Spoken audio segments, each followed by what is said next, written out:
breaking news first. Reuters is reporting on a leaked call between President Biden and Afghan President Ghani. Allegedly, Biden is on the call pressuring the Afghan president to change the perception of the pullout and troop withdrawal. This is part of the call that they were able to get a transcript of. I need not tell you, this is Biden talking to the Afghan president. I need not tell you the perception around the world and in parts of Afghanistan, I believe, is that things are not going well in terms of the fight against the Taliban, and there is a need, whether it is true or not, there is a need to project a different picture. Matt, I find this to be just incomprehensible. The mere fact that he's saying change the perception while the U.S. is saying I'm out of here. What are your thoughts when you listen to what President Biden is saying? That's an imperfect phone call. Whenever they do these conversations with foreign leaders, of course, the press get read out, and there's always a series of leaks and everything else. And I think the idea here is, if I had been Joe Biden, what you want the impression to be is that the American military might stands behind the legitimate ruler of Afghanistan. Right. And what you instead have is a politician in the name of Joe Biden who's pressuring the Afghani president to try to say things that give the impression that things are going well in Afghanistan. Now, mind you, this is a man who fled the country, and the Taliban has taken over everything. Right. And we've abandoned billions of dollars worth of military hardware and our friends behind. There's no way to put a gloss or a sheen on this. And you can see, I believe the phone call took place at the end of last month. You can see in Joe Biden's mind and in the Biden administration's mind, this was always marketing. They intended to leave the people behind. They intended to leave the military might behind. They just didn't expect the American media and the international media to be rough on them in doing it.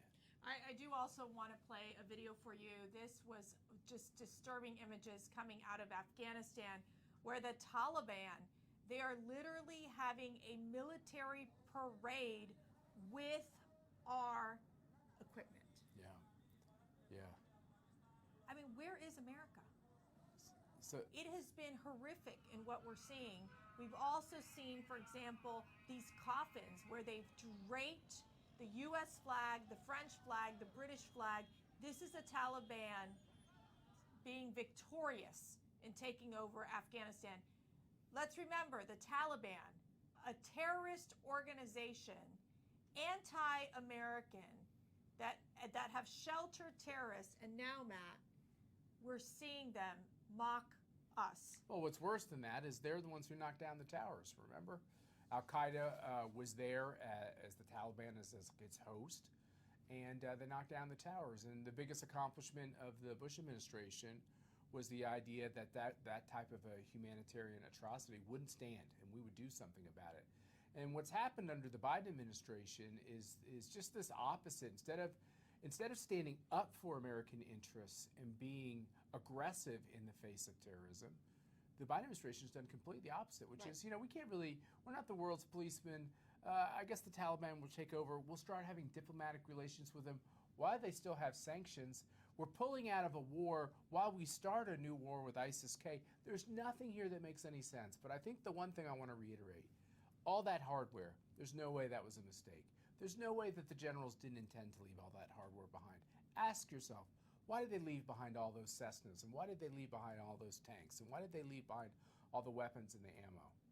Was it because the Biden administration knew that this new Taliban government was inevitable and they wanted to start off by doing what they did with Iran, fill their pockets with a bunch of cash in hopes that maybe they might have better diplomatic relations?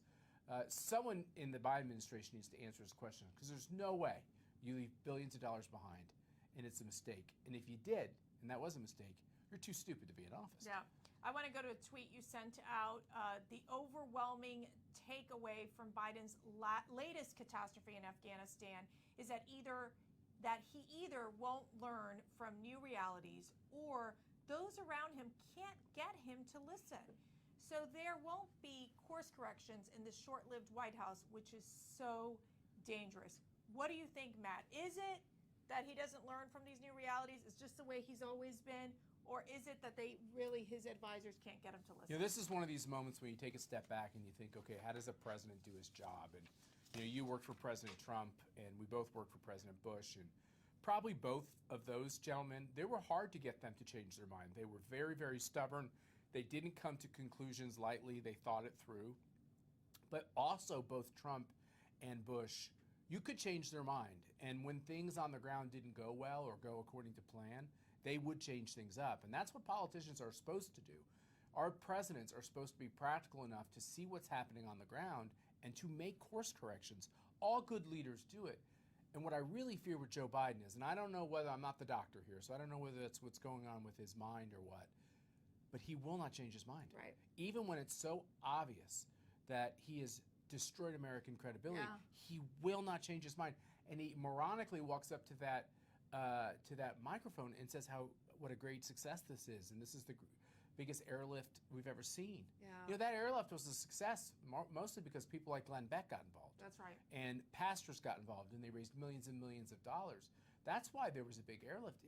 It wasn't the success of the U.S. military. Yeah, it's very mind-boggling for us that we've been involved in politics for so long and watching this decision-making process happen with Joe Biden. And then not only does he call it an extraordinary success, he walks away from the press without answering any questions. He leaves it for the press secretary to answer the questions. This is not what a president is supposed to do.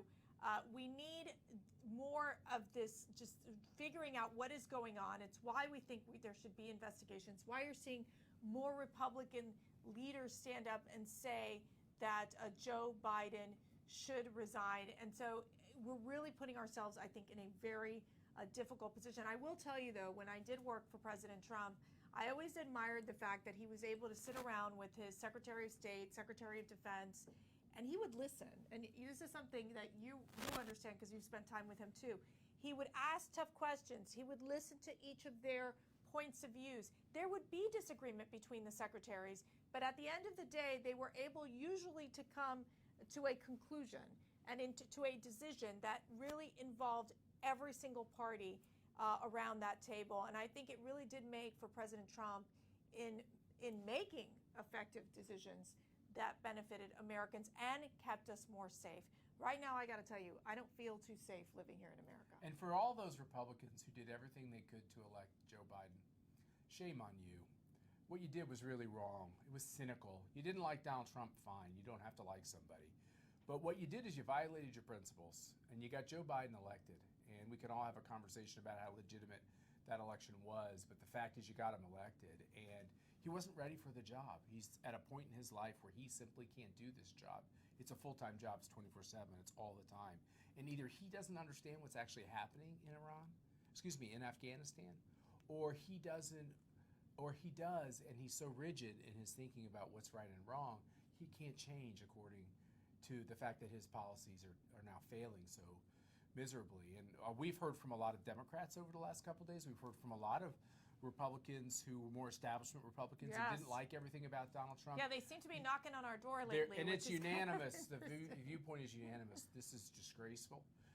America will be permanently harmed because of these policies. We are in a dire period of time where the president can't operate as president and a vice president who can't operate as either vice president or president. And then the person behind her is Nancy Pelosi, who is clearly ready to live inside her walled house in San Francisco. So this is a really serious time.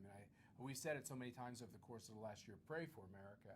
Pray for America's allies and pray for freedom lovers everywhere because the bad guys are getting all the wrong indicators. Yeah, one quick question. Do you think Joe Biden can recover from this politically, or is he done? I don't think he can recover politically. I think that presidencies actually aren't as flexible as we think they are. We always have this perception where presidents are up and down and they have bad weeks and bad months and they can come back. And if you look at polls, there's a place where you break, and that happened to George W. Bush. Eventually his polls were so low, he could just really never come back. If you know that Joe Biden's polling is, it's fake polling, let's face it. He's graded on the curve where Trump was graded the opposite. These are his best polls you could imagine, and they're still terrible. Yeah. And the biggest problem Joe Biden has is that the people who were irregular Democratic voters supported Joe Biden because they thought he would bring things back to kind of a normalcy. And what they've seen under the Biden administration is exactly the opposite.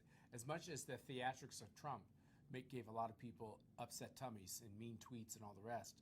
The fact is his numbers stayed within a range, and you really kind of always knew what to expect from President Trump. Yeah. And the problem with Joe Biden is he's simply not listening. And I think his presidency is essentially done. The question is, we got a lot of time on the clock. Yeah. What more can they do? That's right. And that's what we're concerned about.